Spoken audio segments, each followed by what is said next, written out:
बहुत महारथी हो गए हो। सोचते हो कि दान जितना करते हैं उतना अच्छा है। इसमें कोई शक नहीं है, अच्छा तो है ही, बहुत बढ़िया है। अच्छा ये हर बताओ, महीने हवन होता है करते हो जी। कि नहीं? हाँ जी, हर महीने हो जाता है। हर महीने की बात नहीं पूछ रहा मैं, रोज की बात पूछ रहा हूँ। रोज तो नहीं होता जी, हर महीने हो जाता है 500 नहीं, 700। रोज क्यों नहीं होता ये बताओ, बस रोज क्यों नहीं होता? रोज तो इतना नहीं होता जितना कह रहे हो, इतना नहीं होता जी, कम मैं ये होता पूछ है। रहा हूँ रोज क्यों नहीं होता, क्यों नहीं का जवाब देना है। कि कहीं नौकरी पे जाना होता है, बच्चे रो रहे होते हैं, या चुप करा रहे होते हो, खाना पका रहे होते हो, कर क्या रहे होते हो ऐसा? कुछ नहीं करते जी। फिर सुबह ये को क्या बात हुई? फिर तुम्हारा दान निष्फल हो जाएगा, सोच लो। घूम फिर देखो के जो आते हैं दान जी। दान करते हो ना, हाँ जी। और उससे वो जो आगे सदुपयोग हो रहा है, अच्छी बात है। सदुपयोग नहीं हो रहा तो दंड भी मिलता है इसका। और नहीं जी, दूसरी बात, सही आर्य जगह समाज में करता दे रहे हूँ। हो, या पहले सुन लो, बोलना नहीं। आर्य समाज में दे रहे हो, गुरुकुल में दे रहे हो, और वहां जहाँ सदुपयोग हो जाएगा वहां तो ठीक है, पुण्य लगेगा। और दुरुपयोग होगा तो दंड मिलेगा। अब रही बात कि हवन क्यों नहीं करते, कोई कारण नहीं है उसका तो। जब इतना सारा अच्छी बातें करनी शुरू कर दी तो हवन के लिए क्यों कंजूसी कर रहे हो? हवन डेली करता हूँ जी।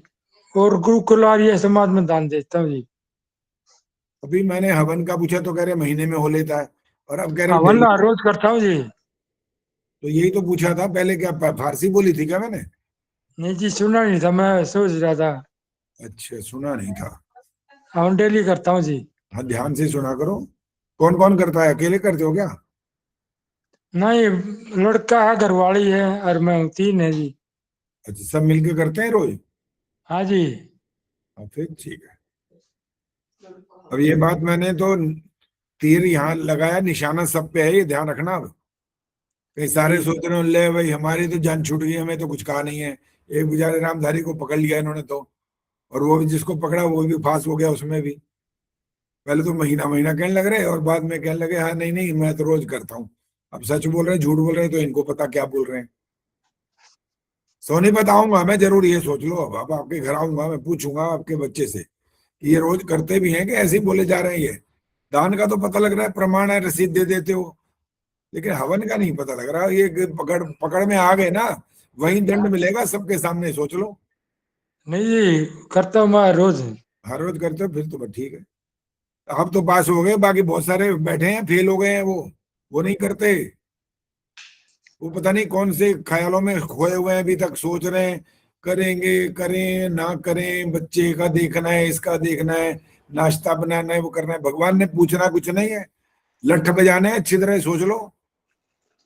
आचार्य जी, हमन तो हम रोज करते हैं, पर मंदिर में घर में नहीं हो पा रहा, फिर मंदिर वाले छोड़ते नहीं है, उनको यहाँ जरूर करो। दो परिवार ही हैं जो हम निभा रहे, नहीं तो मंदिर में बंद हो जाएगा फिर। जो दूसरा है आपने वो अपने घर, क्या वो अपने क्या पूछा है समझ ठहरो नहीं ठहरो आया। ठहरो भाई ठहरो। आपने पूछा क्या है? प्रवीण जी अभी रुक जाओ ना, बात तो करने ही दिया करो, हाथ खड़ा कर रखे हो, मैं मना थोड़ी करता हूँ, बात तो आपको सबको मौका मिलता है बात करने का। ये सरला गुप्ता बोल रही है कि हम दो जने हैं जो इस काम को निभा रहे हैं। तो जी, एक बार फिर मंदिर में बंद हो हाँ, जाएगा अरे अरे इसलिए हम। अभी बोलना नहीं ना, अभी बाकी पूरी बात सुना करो। थोड़ा धैर्य से सुना करो पहले। जी। अभी बात खत्म हो जाए तो फिर उसके बाद बोला करो। ये बताओ अब तक तीसरा चौथा पांचवा तैयार क्यों नहीं किया? इसका जवाब क्या है? जी, कोई आ ही नहीं रहा, बस बड़े बूढ़े हैं हम। छोड़ दो, दो फिर परिवार। ठहरो। अगर कोई तैयार नहीं होता ना तो अपने घर में करो, ठेका मत लो उनका। फिर संडे को आते हैं और। ठहरो, मेरी बात सुनो सुनो। आपके घर की शुद्धि करना ज्यादा महत्वपूर्ण है। जी, घर में सोच जो के। घर के अंदर वातावरण, खाना पीना, ये सब कुछ होता है ना, इसका परिणाम भुगतना पड़ेगा। वहां का ठेकेदार मत बनो। वहां के लिए दूसरा तीसरा चौथा पांचवा को तैयार करो। अगर वो तैयार नहीं होता तो अपने घर में करो। अपने घर की शुद्धि करना, जहां आप 24 घंटे में से लगभग 1 2 3 घंटे अगर बाहर चले भी जाते हो, तो बाकी तो जहां रहते हो उसको शुद्ध कौन करेगा? पड़ोसी थोड़ी करेंगे। पड़ोसी करेंगे तो उनके घर की शुद्धि होगी, तुम्हारी नहीं होगी। जी। हाँ जी, आप बोलो, कौन बोल रहा था? हाँ, प्रवीण जी बोलो, सेतिया जी बोलो, क्या कहना है? मैं तो पूछ रही थी भी आप शुरू ये क्या बात कर रहे थे, मेरे को समझ नहीं आई, मैं लेट थी। बताइए, इसी में इतने जल्दी बोलने पड़ गई थी, बताओ वो क्या बात कर, ध्यान से सुनो, पता लग जाता भी कौन सी बात कर रहे थे। हवन की बात कर रहे थे और मैंने ये बोल दिया आज आज, और नहीं तो मैं भी दंड लगाना शुरू करूंगा अब। ईश्वर ने दंड देना है, जो जो हवन नहीं करते। आर्य समाज के सिर्फ ठेकेदार मत बनो कि अल्लाह बाधा उड़ लिया, हमारे समाजी हो गए, हम हवन नहीं करते, चलो संध्या कर लेते हैं। अरे संध्या का अपना महत्व है, हवन का अपना महत्व है। हवन से तो आपके घर की शुद्धि होनी है, सबको लाभ होना है। संध्या से सिर्फ आपको लाभ होता है, घर को लाभ नहीं होता उससे। सर्वे भवन्तु सुखिनः बोलते किस लिए हो, क्या मतलब है बोलने का, बताओ। व्यक्तिगत जो काम करते हो, पेट आपका भरता है, रोटी खाते हो तो बच्चे का नहीं भरेगा, आपके पति का नहीं भरेगा, किसी और का पेट नहीं भरेगा। इसलिए हवन करना सबसे ज्यादा इंपॉर्टेंट, बहुत ज्यादा इंपॉर्टेंट है वो। और जो नहीं करते हो, अब संकल्प करो इसका आज कि हम करेंगे। और पहले देखो, एक वैसे तो ये एक कहानी बनी हुई है, दोबारा दोहरा रहा हूं, पहले भी बताया लेकिन कभी कभी बीच में बताना पड़ता है ये बात। महात्मा जी के पास पहुंचे, महात्मा जी गए थे किसी के घर में, और जो उनका शिष्य था वो कुछ बात तो मानता था। अभी उन्होंने जब एक दिन ये पूछ लिया, भाई कोई स्वाध्याय भी करते हो कि नहीं? मैंने कहा जी स्वाध्याय तो नहीं करता। कभी स्वाध्याय किया करो। मैंने कहा जी कितना समय करूं? तब उन्होंने क्या बोला, एक दिन में कितने घंटे होते हैं? 24। 12 घंटे स्वाध्याय किया करो। होश उड़ गए सुनते कि 12 घंटे स्वाध्याय। रोटी नहीं खानी क्या, या नौकरी नहीं करनी, या घर को नहीं देखना, घर से बाहर जाना पड़ता है, सामान लाना पड़ता है, घर गृहस्थी ऐसे नहीं चलती है। आप तो महात्मा जी हो, आप तो 12 घंटे कर सकते हो, मैं कैसे करूं? उन्होंने कहा अच्छा तारू गृहस्थी वाला है तो 6 घंटे। अब तो ठीक है। उसने थोड़ा हिसाब लगाया, कहना ना ना ना 6 घंटे नहीं होगा, कम कर दो थोड़ा, और ये तो नहीं हो सकता, बहुत काम होते हैं, 3 घंटे कर लेना। मैं कहा नहीं नहीं 3 घंटे भी नहीं कर सकता, ये झूठ बोलना नहीं है, आपकी बात मानूंगा जरूर, 3 घंटे में नहीं करूंगा। उन्होंने कहा 1 घंटा करोगे? मैं हिसाब पूरा लगाया, कहता है इतने बजे उठता हूँ, इतने बजे सो जाता हूँ, इतने बजे ऑफिस जाता हूँ, इतने बजे लौटता हूँ, थका आ रहा ये वो, घर के काम पता नहीं कर करा के, कहता है 1 घंटा नहीं निकलेगा। अब उन्होंने कहा देख भाई सुन, 15 मिनट तो निकाल देगा, 15 मिनट हर रोज, लेकिन ध्यान है ना हर रोज का काम है स्वाध्याय का, हर रोज करना है 15 मिनट। इस शेर ने क्या बोला, महात्मा जी 15 मिनट भी मुश्किल लग रहा है जरा। फिर अब महात्मा जी ने कहा सुन, जे अब तूने मना कर दी तो फिर तो तेरा हमारा संबंध खत्म। इन्हें सोचा मन में 15 मिनट के लिए भी जब मैं ना कर चुका हूं तो अब 15 मिनट से ज्यादा का तो मतलब ही नहीं है। 12 घंटे से शुरू के 15 मिनट पे आ गया, और ये धीरे धीरे कम ही तो करते जा रहे हैं। उन्होंने कहा ठीक है, बिल्कुल नहीं मना करूंगा, महाराज आप आज्ञा करिए बस।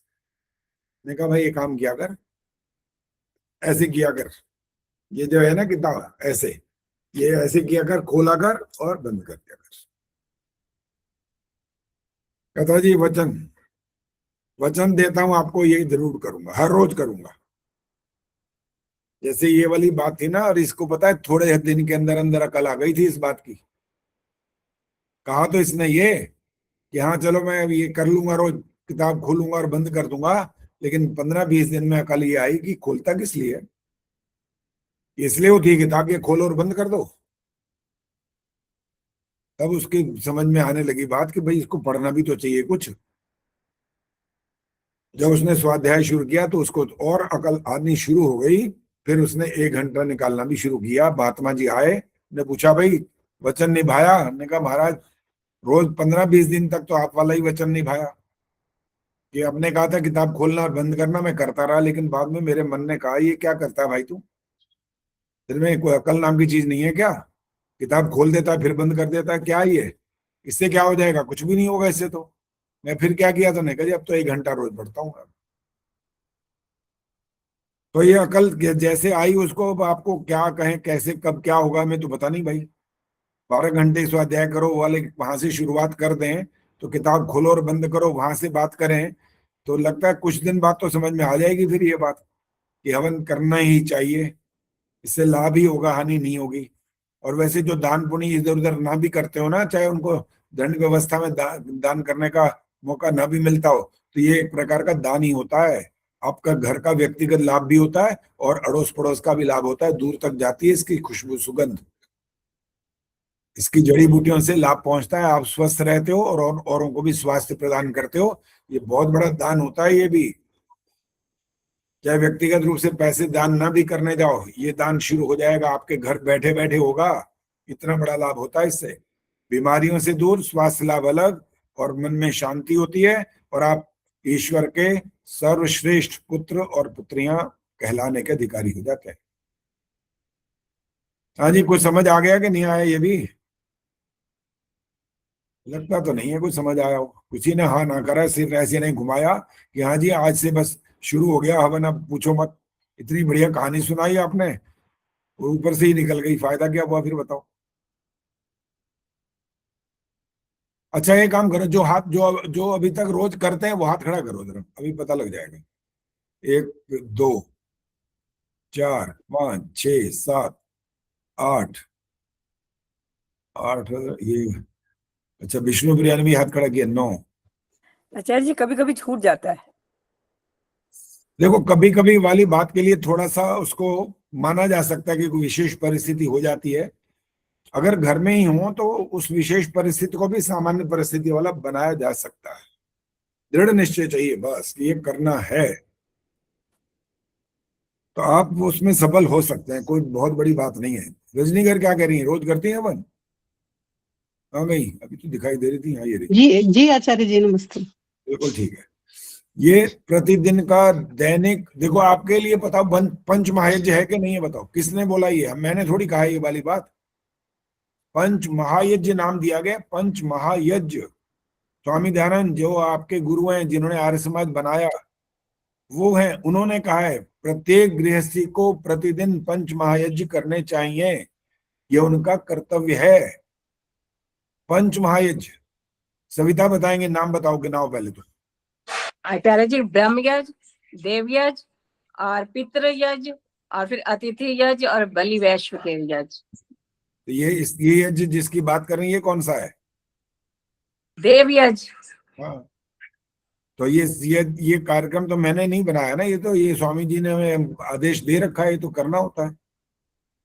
ऐसे ही मैंने वो काम गई है ये संतोष नंदवानी जी, वहां इन्होंने अपने सोसाइटी में मेरे को बुला के मेरा कार्यक्रम करवाया, भजन उपदेश का कार्यक्रम हुआ, बाद में भोजन की बड़ी सुंदर व्यवस्था भी इन्होंने कर रखी थी, बड़ा सुंदर कार्यक्रम हुआ सबका। एक आचार्य जी भी आए हुए थे, हमारे नोएडा के ही थे वो भी। तो जब कार्यक्रम के बाद भोजन कर रहे थे तो एक ने मेरे से ये कहा कि आचार्य जी आपने एक बात कही वहां पर। क्या कहा? मैंने कहा क्या क्या गलत कह दिया क्या? कहने लगे जी आपने जो ये कहा कि लोग राम को, श्री रामचंद्र की जय बोलते हैं, कृष्णचंद्र की जय बोलते हैं, तो ऐसे जय बोलने का क्या लाभ जो उनका कहना ही ना माने।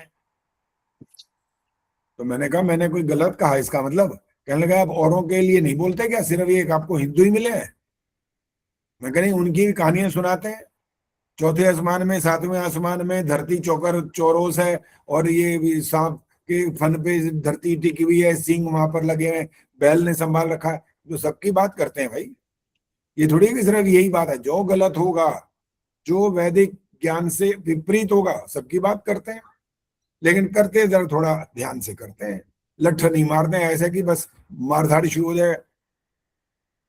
कहना तो पड़ेगा ना, तरीका होना चाहिए बात को कहने का। अंधे को अंधा कहना कोई अच्छी बात थोड़ी होती है।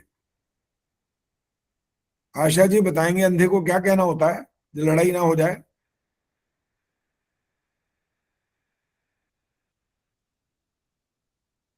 देखो हाथ खड़े होने शुरू हो गए। देखो संतोष नंदवानी जी बोलो, क्या बोलेंगे? दिव्य चक्षु। प्रज्ञा चक्षु तो बहुत बड़ा ऊंचा पद हो गया, ये नहीं है। हाँ जी संतोष नंदवानी जी बोलो, क्या बोलेंगे उसको? अंग भी कह सकते हैं। क्या कह सकते हैं? अंध? दिव्यांग। नहीं, दिव्यांग नहीं कह सकते हैं। हाँ जी संतोष नंदवानी जी, क्या बात चुप बैठे हो अभी तक? मैंने अभी बताया था यही जो बता रहे हैं, दिव्य चक्षु। नहीं, दिव्य चक्षु नहीं बोल सकते। सुनीता जी बोलो। सूरदास जी। यस, ये है उनके लिए फिक्स है ये शब्द। प्रज्ञा चक्षु तो बहुत बहुत ऊंची पदवी होती है, प्रज्ञा चक्षु छोटी मोटी बात थोड़ी होती है। जी दिव्य दिव्य का बोला मैंने। हाँ दिव्य भी बोलो तब भी नहीं है, तब भी नहीं है। सूरदास से ठीक है। सूरदास जी उनके लिए फिक्स है। जो कोई अंधा व्यक्ति है सूरदास जी बोले जाता है, प्रज्ञा चक्षु नहीं बोलते वहां पर। प्रज्ञा तो बुद्धि से, और ये जो आप दिव्य कह रहे हो सब बुद्धि से संबंधित है वहां पर। हमें क्या पता वो कैसा है कैसा नहीं है, सूरदास जी का पता है, उनका पता है वो ऐसे थे। बस इतना उनके लिए सम्मानजनक शब्द बोलना पड़ता है, सूरदास जी। तो जैसे ये वाली बात कहनी ठीक होती है, उचित होती है, किसी बात को जब समझाना हो कहना हो तो एकदम कटाक्ष करके और इस प्रकार से नहीं कह सकते, एक सामान्य तरीके से कहना चाहिए, सम्मानजनक ढंग से, तो उस तरह से ही कहना उचित होता है। तो आप लोग अब जरा जो सावधान हो जाओ, जो नहीं करते ना हर रोज हवन शुरू कर दो, अभी भी मौका है। और कोई भरोसा तो होता नहीं है जीवन का। अभी जब सूचना ने डाली है अपना, हमारे कुलभूषण जी ने, शिक्षा शर्मा जी के पतिदेव चले गए, किसी को पता तो था नहीं कौन क्या कब कैसे चला जाएगा, कौन जाएगा, कुछ किसी का नहीं पता। दिखने में व्यक्ति स्वस्थ स्वस्थ भी दिख रहा होता है, तब भी नहीं पता होता, कुछ भी हो सकता है, कभी भी हो सकता है, किसी के साथ भी हो सकता है। और इस बात के इंतजार में जो रहता है ना कि अभी नहीं अभी नहीं, वो बच्चे और जवान लोग तो यही जवाब देते हैं, कहला अभी अभी का क्या मतलब है, अभी क्या, अभी हमारे खेलने खाने के दिन है, ये क्या कह रहे हो आप, हवन करो और ये करो, संध्या करो और भगवान का ध्यान करो, ये हमारा काम नहीं है, बूढ़ों का काम है। फिर उनसे प्रश्न किया जाता है तुम पट्टा लिखवा के लाए हो क्या? आचार्य जी बच्चे कहते हैं कि रिटायरमेंट के बाद हम भी जब 60 साल के होंगे तब करेंगे हम भी यही कुछ। बट देखो घर में जब ये वाली बात डायरेक्ट ऐसे बोली जाती है ना, पट्टा लिखवा के, वहां व्यक्ति बोल नहीं सकता, उसकी जान निकलती है। कि अपने बच्चों के लिए ऐसा कैसे बोल दें भाई, वहां जान निकलती है, वहां ऐसा व्यक्ति नहीं बोल सकता।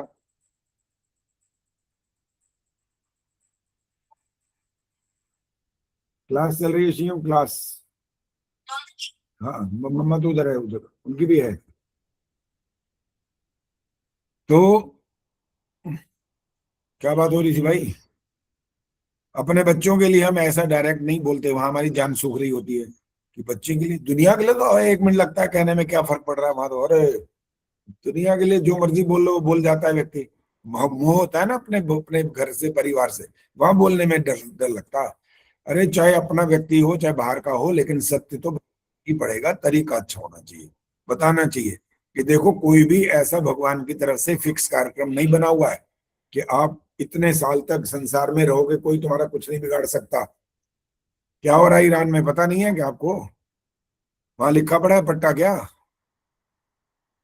तो ठीक ठाक बहादुर ऐसे तगड़े फगड़े सब कुछ है, लेकिन क्या हो रहा है पता ही नहीं लगता, जीवन कहाँ कल कब एक दिन में समाप्त हो जाता है।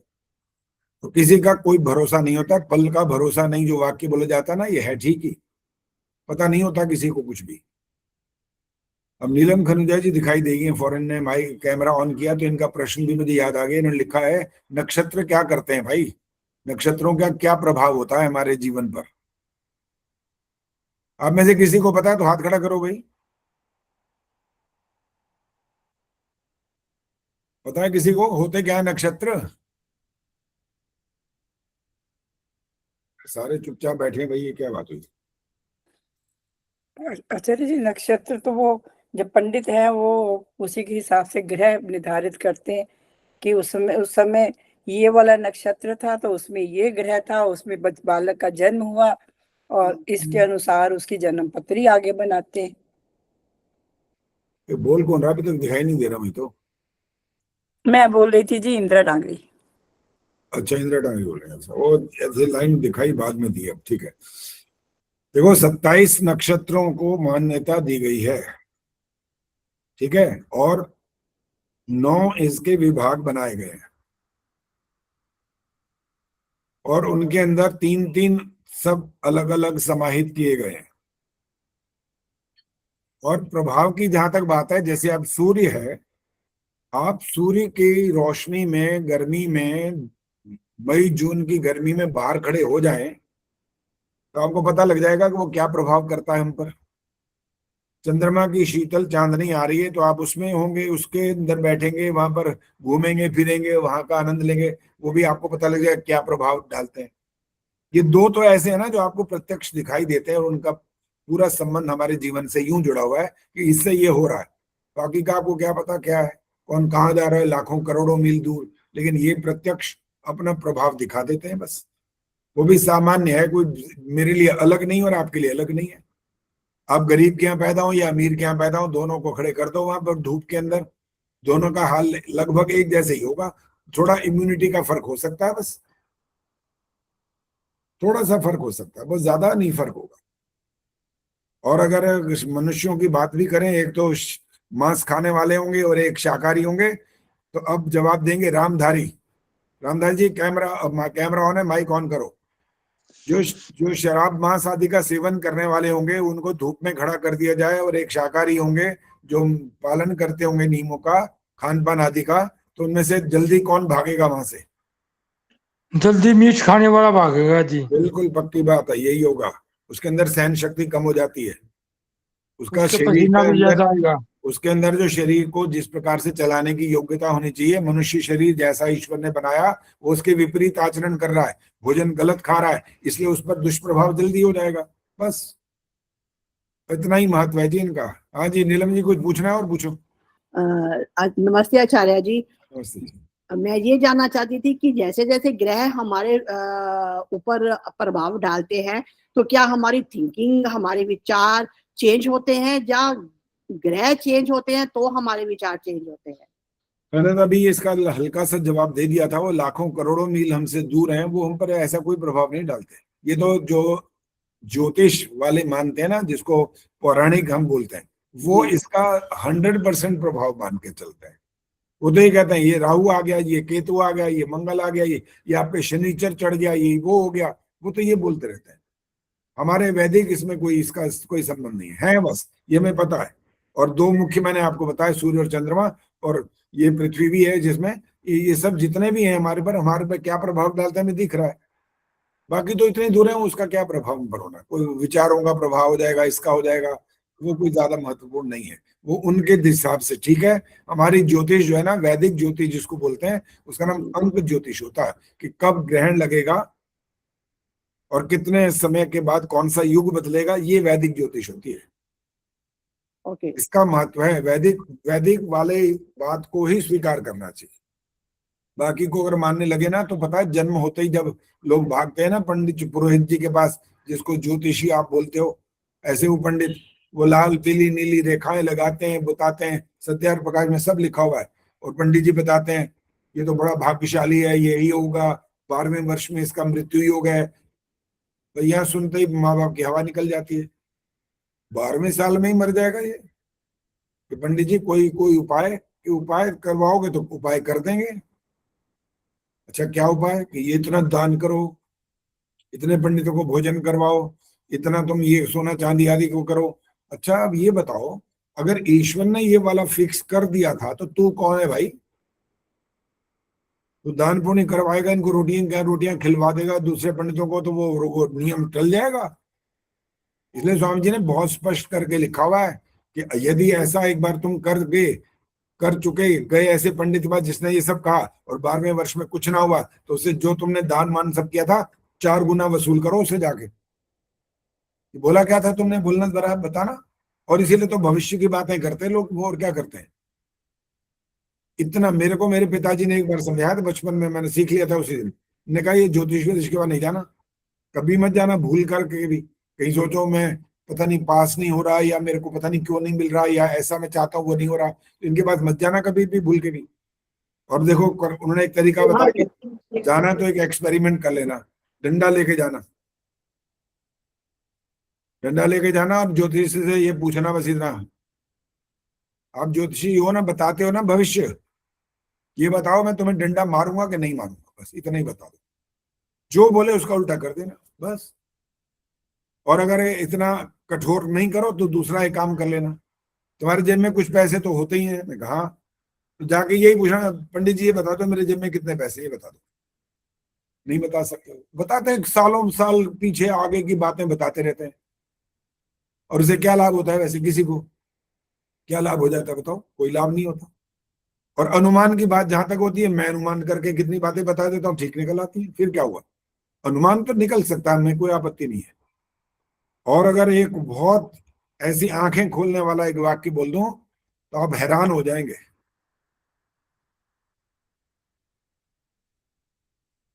नीलम जी से ही पूछ रहा हूँ। नीलम जी, अब माइक ऑन करो। ये हाँ जी। बताओ, आपने अभी एक कोई प्लान किया नहीं है, मान लो 4 दिन बाद का, अभी तक आपने प्लान नहीं किया, जी। आपको उत्तर देना है इस प्रश्न का। ईश्वर जानता है कि आप 4 दिन बाद क्या करोगे? हम्म, जानता है, क्योंकि उनके पास तो हमारे सब चीजें हैं, लिखी हुई हैं कि हम हमारे पूरे जीवन में क्या क्या होने वाला है। कर्म हम कर रहे हैं, कर्म हम क्या करेंगे वो परमात्मा को नहीं पता, लेकिन परमात्मा को इतना तो पता है कि इसके जीवन में क्या होने वाला है। ये क्या होने वाला है का अर्थ क्या निकला? वो पहले से जानता है ना कि ये इसने यहाँ पर इस घर से वहां जाएगा, पता है ना उसको। जी। फिर तो क्या, फिर आपकी स्वतंत्रता कहाँ है? ईश्वर को पहले ही पता है जो आपने सोचा ही नहीं अभी तक, कैसे पता है? लेकिन कर्म तो मैंने नहीं किया है ना नहीं अभी। नहीं, बात पहले दोबारा सुन लो इस वाक्य को, तब आपको जी। समझ में आएगी। जी। ईश्वर अगर पहले से जानता है, ईश्वर अज्ञानी नहीं है ना, आप और मैं तो अज्ञानी है। जी। ईश्वर जो जानता है वो आपको करना पड़ेगा, ठीक है ये बात? जी। आपकी स्वतंत्रता कहाँ गई? करना पड़ेगा का क्या अर्थ निकलता है, सोचिए ना। नहीं, करना पड़ेगा ऐसा नहीं है। हाँ, अगर मैं ईश्वर को तो ये तो ईश्वर ने मतलब मेरे जन्म से पहले ये तो बता दिया कि मेरे जन्म में क्या क्या होने वाला है। मुझे नहीं पता है, लेकिन ईश्वर को तो पता है कि मेरे जन्म में क्या क्या ठीक है होने ठीक वाला है, सुनो। मान लो एक, अब अभी आप मेरी मेरी और आपकी बात छोड़ दो, अब बात करते हैं। कैमरा ऑन रखो भी। इधर है, देख, ठीक है, देख लिया। वो नीलिमा दिख गया था। मान लो एक व्यक्ति को कोई गोली मार देता है, है। जी। ये प्लान किसने किया है? ईश्वर ने। मौत तो ईश्वर ने निर्धारित की अच्छा, हुई है। अब छोटा छोटा उत्तर देते रहना। मौत तो ईश्वर ने लिखी है। अब जी। जिसने गोली मारी उसने ईश्वर का कहना माना है? हो सकता है। हो सकता है नहीं, ठीक से जवाब देना पड़ेगा। हो सकता है क्यों यहाँ पर? क्योंकि उस ईश्वर ने निर्धारित किया है कि उस आदमी के थ्रू उसकी मौत होनी है। ठीक है, अब प्रश्न अगला। तो ईश्वर जिसने गोली मारी है, ईश्वर उसको दंड देगा कि नहीं? देगा। अच्छा, अब सुनो सुनो, कितनी गलत बात आप बोल रहे हो, सोच ही नहीं रहे आप क्या कह रहे हो। अरे ईश्वर की आज्ञा का पालन करने के लिए हम पंचमहायज्ञ की बात कर रहे थे अभी। तो हाँ हम जी। ईश्वर की आज्ञा का पालन करेंगे तो ईश्वर खुश होगा कि हमें दंड देगा? नहीं, ईश्वर की आज्ञा का पालन करेंगे हम तो ईश्वर खुश होगा, लेकिन जहां पर साथ ही साथ ईश्वर की आज्ञा का पालन तो उसने किया, क्योंकि वो उसके परमात्मा के ने उसके आधारित किया हुआ था कि ये उसके थ्रू मौत होगी। लेकिन साथ ही साथ आप बातों को ना गोलमोल घुमा रहे हो, आप असली बात पर पकड़ में नहीं आ रहे, पकड़ नहीं रहे हो। मैंने छोटा सा प्रश्न किया था, ईश्वर की आज्ञा का पालन किया? आपने कहा हाँ। जी। जो ईश्वर की आज्ञा का पालन करेगा, चाहे कैसा ही कर्म हो, ईश्वर उसको दंड क्यों देगा? इसका जवाब दो बस। क्योंकि वो उसने गलत काम किया। या कमाल की बात करो, जब ईश्वर ने कहा कर तो गलत कहां से हो गया फिर? ईश्वर क्या बुद्धिमान नहीं है? ईश्वर ने जब फैसला कर रखा था तो ईश्वर दंड कैसे दे सकता है? अब मैं आपको एक उदाहरण देता हूं, ध्यान से सुनना। मैंने अपने बेटे को कहा, देख भाई तू वो जो सामने जा रहा है ना उसको 2 लगा के खींच के। बेटे ने कहा पापा मैं क्यों लगाऊं? मैंने कहा चुप, मैं कह रहा हूं ना, तू नहीं जानता इसको कि इसने क्या गलत किया, मैं जानता हूं बस। तो मेरा बेटा जाकर 2 थप्पड़ लगा के आ गया। अब मैंने उसको कहा तू मेरे पास आ जा, अब मैं तेरे 4 लगाऊंगा या 2 लगाऊंगा। तो बताओ मैं न्याय कर रहा हूं क्या? नहीं। तो फिर तो ईश्वर भी, तो आप तो यही बात करे जा रहे हो। तो जब ईश्वर ने फिक्स किया कि इसके सिले से मार देना और उसने मार दिया, तो ईश्वर दंड कैसे दे सकता है? नहीं पता। हाँ, नहीं पता नहीं, ईश्वर दंड नहीं दे सकता। और स्वतंत्र कर्ता कर्मण्येवाधिकारस्ते, ये सारी बातें इसी बात का जो प्रतीक है कि आप कर्म करने में स्वतंत्र हो। और जी। जब तक आप स्वतंत्रता से कर्म नहीं करोगे तब तक ईश्वर आपको दंड के उस क्षेत्र में बांध ही नहीं सकता, जब तक स्वतंत्र रूप से कर्म नहीं करोगे। और सत्यार प्रकाश पढ़ा है आपने? पहले ही बताओ। हाँ आप जी। कौन सा सारे सिमुलस पढ़े?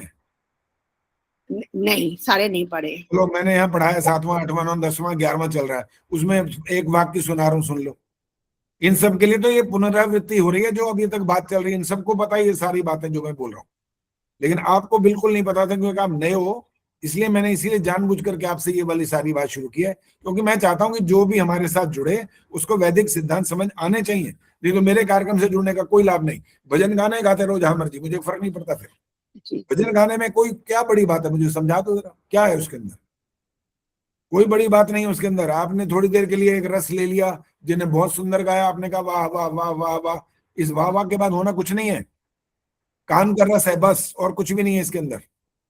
अगर आपको उसमें वैदिक सिद्धांत उसमें भी समझा दिया गया तो आप उस सिद्धांत को उतारो और उसके अनुसार आचरण करो, तब तो उस भजन का लाभ है। जी वहां लिखा है, भजन गाने वाले, मैंने कई बार बोला फिर बोल रहा हूं, तेरे बस में कुछ भी नहीं, ये तो बांटने वाला बांटे रे। कमाल की बात कर दी, क्या भजन लिखा है कि तुमने सत्यानाश कर दिया? तेरे बस में कुछ भी नहीं है, कमाल की बात कर दी आपने। गीता को झुठला दिया, वेदों को झुठला दिया। लिखने वाले के पास वैदिक ज्ञान नहीं है असल में। लिखने वाले तो ऐसे हैं कि पता नहीं क्या क्या लिख मारते हैं वो।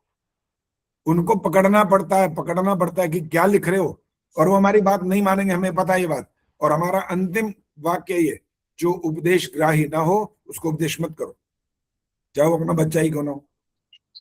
अगर अपना बच्चे के साथ मोह में पड़ गए ना, तो फिर जो ये महाभारत हुई है ना, ये होता है, होगा, पक्की बात है, होगा ही होगा। मोह से हटना पड़ता है, अपने आप को बचाना पड़ता है इससे।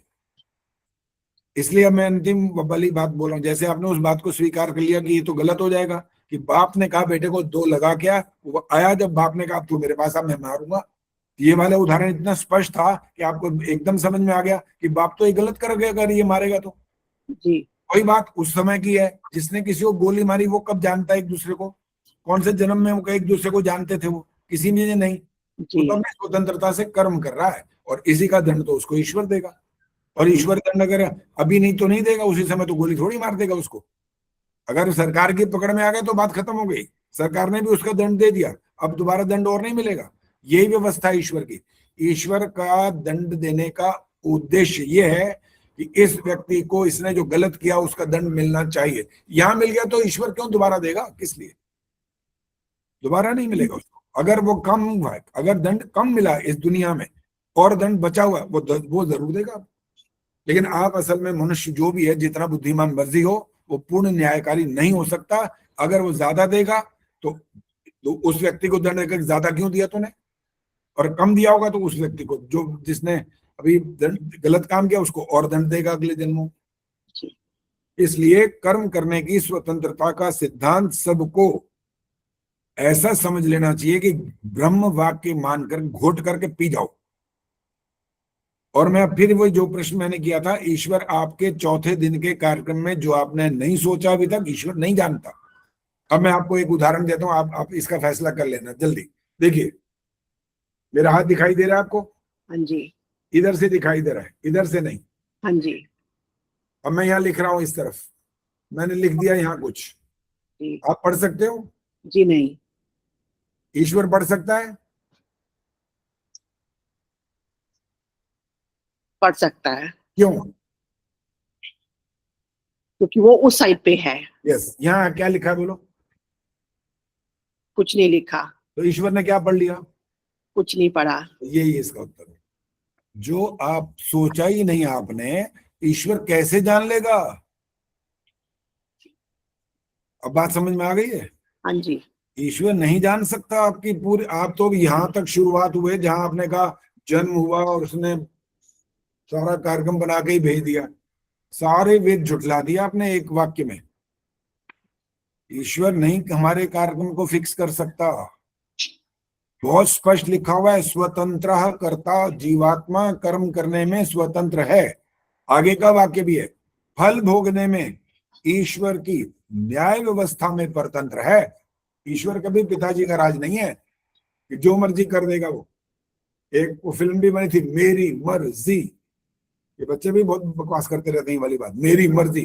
तू है कौन भाई? तेरी मर्जी? तू कौन? खुद तू दुनिया का मालिक है, तेरी मर्जी? तू घर में रहता है, तेरे माँ है, बाप है, तेरे भाई हैं, बहन है, तेरी मर्जी का क्या मतलब हुआ? कोई मर्जी वर्जी नहीं चलती है कहीं भी, और जहां चलती है वह दंड व्यवस्था लागू हो जाती है फौरन। ये आजकल के माँ बाप तो ऐसे बेचारे अपने अपने बच्चों के सामने हाथ जोड़े खड़े हैं, निकम्मे माँ बाप है असल में।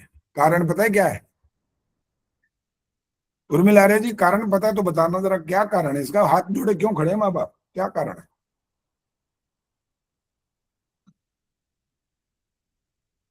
माइक ऑन करके बोलो। आजकल का वातावरण इतना गंदा है कि बच्चे खुद अपनी मर्जी से ये चलते कारण, ये कारण नहीं है, ये कारण नहीं है। जरा मैं बताऊं चाची, गहरा कारण है। कोई हाथ खड़े करो भैया, बाकी लोग। हमारी तरफ से तो यही सत्यार्थ प्रकाश पढ़ना है। हम कोई ये थोड़ी है कि 2 4 5 किताब के पन्ने पलट लेंगे, पढ़ लेंगे तो बस हो जाएगा। विनय प्रभा जी बोलो। एक तो आचार्य जी बच्चों के प्रति इतना मोह है कि डर जाते हैं कि कहीं वो कुछ कर ना बैठे। आप नजदीक पहुंच गए हो। असल में आज क्या बोलो, हिंदुओं ने ये खोसो समझे, एक ही काफी है। रोएंगे रोएंगे, ऐसा रोएंगे, खून के आंसू रोएंगे। इनको ये समझ नहीं आ रहा कि तुम कर क्या रहे हो, तुम्हें पता है कर क्या रहे हो। अरे तुम्हारे कुछ वर्षों के बाद तुम्हारा बचना ही कुछ नहीं है। क्या सोच रहे हो? 30 साल तक तो शादी नहीं करते आजकल तो बच्चे, चाहे लड़की हो चाहे लड़का हो, और रह रहे हैं इकट्ठे। कमाल की बात तो ये फिर, और क्या कौन सा नियम रहेगा? यम नियम में से कुछ रहा? खत्म। क्या करें बताओ? और ये जब तक आप ये ज्ञान नहीं दोगे ना, तब तक यही करेंगे वो, कुछ बच नहीं सकते आप। बहुत कठिन समय है इसमें। उनकी आंखें खोलने का सबसे बड़ा हमारे पास अगर कुछ है ना तो वेद है, बस इसके अनुसार चलना पड़ेगा। 25 वर्ष तक ब्रह्मचर्य पालन करो, विद्या पढ़ो, ज्ञान प्राप्त करो, गुरु को गुरु समझो, माँ को बाप माँ समझो। कौन समझ रहा है? समझता ही कोई नहीं ना। तो फ्रेंड बना के बैठे हैं अपना, फ्रेंड। मेरे फ्रेंड है, बाप भी खुश है इस बात, मेरा फ्रेंड है ये। मेरा फ्रेंड नहीं है भाई। फ्रेंड को सिर्फ सलाह दी जाती है। फ्रेंड को अधिकार पूर्वक नहीं कह सकते आप। उसकी माने ना माने उसकी मर्जी होती है। और यहाँ बच्चों के लिए तुमने ये सोच लिया ना कि इसकी मर्जी है, माने ना माने तो हो गया, बिंटा धार हो जाएगा, पक्का है, बचोगे नहीं। इसलिए बहुत जरूरी है कि वैदिक ज्ञान जो सर्वोपरि है, मैं तो इसीलिए वैदिक सिद्धांत भी बोलता हूँ हमेशा, जब भी बोलता हूँ। मेरे को कोई भी बुलाता ना, कहना आचार्य जी आप कौन, विषय क्या है आपका? मैं कहा वैदिक सिद्धांत लिख दो। वैदिक सिद्धांत सर्वोपरि। कुछ भी आएगा आपके ज्ञान की, आपको समझ में आएगी कि आचार्य जी क्या बोलना चाहते हैं, क्या समझाना क्या चाहते हैं। एक मंत्र लेकर के मैं व्याख्या नहीं करता। 1 घंटे तक कहानियां सुनाते रहो। सारी कहानी तो हम भी सुनाएंगे, लेकिन हम वैदिक सिद्धांत से जुड़ी हुई सुनाएंगे ना सारी। उलझुल नहीं सुनाएंगे इधर से उधर से, वो था, वो ये हुआ, उसको वरदान मिल गया, ये हुआ, पिछले जन्म में वो था, यहाँ करके ये मिल गया। क्या है ये? कौन सा वैदिक सिद्धांत है ये? पिछले जन्म में किसने देखा है? तुमने देखा है उसको? ऐसी ऐसी कहानियां सुनाते हैं तुम्हारे समाज की स्टेज पर भी। क्या कर रहे हैं समझ नहीं आ रही। इसलिए आंखें खोलने वाला ज्ञान चाहिए, और वेद ज्ञान है बस। यानी जो इसके अनुकूल जितने ग्रंथ हैं, शास्त्र हैं, उपनिषद है, हमारे रामायण महाभारत में से भी बहुत कुछ प्राप्त करने योग्य है। ये है मनुस्मृति आदि, इनमें से आप ले सकते हो बस। और अगर उलझुल इधर उधर से लिया, जितने आज खड़े धर्म उठा बवंडर मचा रखा है, लाखों लाखों रुपए लेते हैं और कहते हैं दुनिया में तुम्हारे साथ जाएगा कुछ नहीं। लोग लेक्चर तो ये झाड़ते हैं अपना। लेक्चर ये होता है, साथ कुछ नहीं जाएगा, दान करो। और मांगते कितने हैं? 2 लाख 5 लाख 10 लाख रुपए मांगते हैं।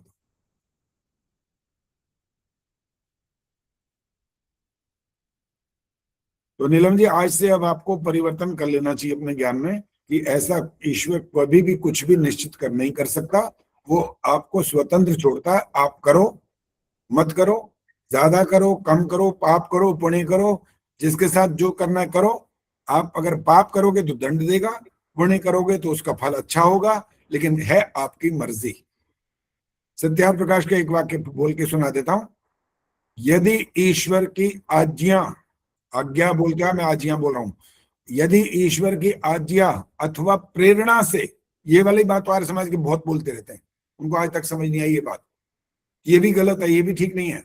ईश्वर की आज्ञा अथवा प्रेरणा से कार्य सिद्ध हो तो उसके फल का भागी प्रेरक परमेश्वर हो गए। बताओ कितना स्पष्ट लिखा स्वामी दयानंद, कितना स्पष्ट लिखा। और हमारे रोज की जो हमारी दिनचर्या होती है, उसमें हम जो काम कर रहे होते हैं, वहां भी ये बात बिल्कुल स्पष्ट होती है। एक गैंग है कोई, उसने अपने आगे गुर्गे बना रखे हैं, वो काम कर रहे हैं, गुर्गा पकड़ में आ गया पुलिस के, वो पुलिस वाले इसको पकड़ करके संतुष्ट नहीं होते, कहते कौन है तेरे पीछे, कौन है, किसने करवाया वो बता, मार मार के उसे उलवा लेते हैं कौन है वो, तो दंड उसको देते हैं कि नहीं? जिसने करवाया उसको भी दंड मिलता है, उसको भी बंद करते हैं, सिर्फ इसको नहीं जिसने किया है। यही बात तो इस वाक्य में बोली गई है। ईश्वर की आज्ञा अथवा प्रेरणा से कार्य सिद्ध हो तो उसके फल का भागी प्रेरक परमेश्वर होगा, और प्रेषित जो ईश्वर है वो फल का भागीदार कभी नहीं होता, वो होता है कर्म फल प्रदाता। ये अंतर है। हाँ जी, समझ आया कुछ? आज प्रवीण सेतिया जी के पास कौन बैठा है भाई? बात तो करवाओ इससे, कौन है ये? माइक ऑन करवाओ, बात कराओ, क्लोजअप करो भाई थोड़ा, कौन है ये? नाम बताओ। बता, आप अपना नाम बताएं। हाँ, ये मेरा पोता है। तो ये बोलने ये खैर उधर आपने नहीं बोलना, इसको बोलना आता है कि नहीं आता? अपने आप ये मेरा अपने आप नाम मेरा नाम निखिल है और मैं डीएवी स्कूल से पढ़ा था, तो वहां पे मेरे को थोड़ा इसके बारे में पता चला था, आर्य समाज के बारे में। तो वो दादी ने मेरे को कहा कि अब मेरी क्लास लगती है तो तू भी बैठना, कि जो तेरे को अच्छा लगे तो फिर देखना। कौन सी क्लास में हो? मैं अब 12th पास आउट हो गया। पास हो गए? आज अच्छा हाँ। लगा कुछ कि नहीं लगा? हाँ जी, बहुत बढ़िया लगा। बहुत बढ़िया लगा। तुम्हारे मन में कोई प्रश्न है तो कर सकते हो। नहीं, बस ठीक है।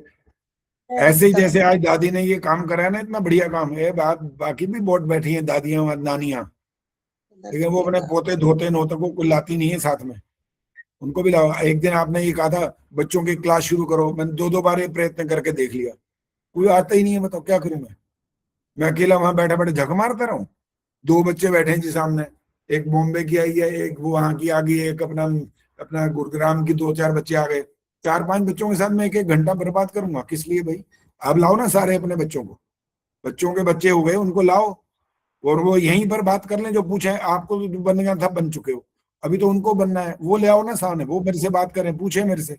उनके मन में तो बहुत खुतर खुतर मची हुई है, आपके तो बहुत कुछ ठीक ठाक हो गया, उनको नहीं आता भी, कुछ भी नहीं आता उनको। जो डीएवी स्कूल में पढ़ा या आर्य समाज के स्कूल में पढ़ा, उनको भी नाम मात्र ही पता है, ज्यादा नहीं पता उनको भी, क्योंकि कोई भी ऐसा मेरे जैसा वहां सिद्धांत सिखाने वाला है ही नहीं। सब वो कहानियां सुना सुना के छुट्टी करते हैं बस। तो कहानियां सुनाने कोई आपत्ति नहीं है, लेकिन कहानियां ऐसी होनी चाहिए जो बिल्कुल हमारे सिद्धांतों के अनुकूल हो। अगर उसके विपरीत सुना रहे हैं कहानियां तो आप और सत्यानाश कर रहे हैं बल्कि। विनय प्रभा जी हाथ खड़ा किया तो बोलो।